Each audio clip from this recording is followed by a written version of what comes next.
তারপর যখন তাকে হসপিটালে নিয়ে গেল, হসপিটালটাও কোথাও শুনলাম নাকি 12 কিলোমিটার 13 কিলোমিটার দূরে।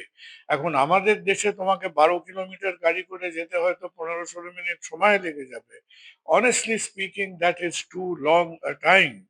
যে কারণে যে কোনো বিচে বেশ কিছু লোক নিয়ে যাচ্ছেন বা একটা বিরাট দলবল সেখানে শুটিং এ যাচ্ছেন, এবং সেখানে সমুদ্রের জলে আপনারা শুটিং এর জন্য হোক, নিজেরা ব্যক্তিগতভাবে হোক আপনারা নামবেন, সেখানে কিন্তু প্রিকশন যেন আমরা রাখি।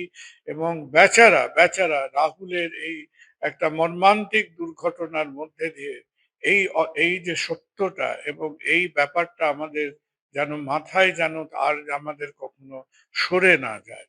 And the other point is যে এটা এটা আশা করি ঠিক নয় যে কেউ যদি বলেন যে তাকে হসপিটালে নিয়ে যাওয়া হয়েছিল তখনও তার ব্রিথ করছিলেন বা ব্রিথ করার চেষ্টা করছিলেন, and if it is so যে 15 মিনিট তাকে জার্নি করে হসপিটালে গিয়েও কিছুটা প্রাণ ছিল, এখন প্রশ্ন হচ্ছে হসপিটালে যারা ছিলেন সেই সময় তাকে ইন্টিউবেট করতে পেরেছে কিনা, ইন্টিউবেট করে অক্সিজেন সাপ্লাই রাখতে পেরেছে কিনা, পেটে লাংসে জল ঢুকে গেলে অনেক সময় সেই জলগুলো বার করে দেওয়ার কিছু উপায় থাকে, সেইটা করা গেছিল কিনা।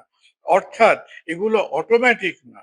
তুমি একটা সাধারণ বুকে ব্যথা শ্বাসকষ্ট হলে ইমার্জেন্সির অধিকাংশ লোক সেটা চিকিৎসা করতে পারে, কিন্তু এই রকম পরিস্থিতিতে একটা মরণাপন্ন মানুষকে আফটার সেলাইন ওয়াটার ড্রাউনিং আমি যখন নিয়ে আসছি, হাতে কয়েক মিনিট সময়, সেই কয়েক মিনিট সময়ের মধ্যে আমরা যদি সিচুয়েশনটাকে অ্যাড্রেস করতে না পারি, এই সিচুয়েশন গুলো ফেরানো খুব মুশকিল।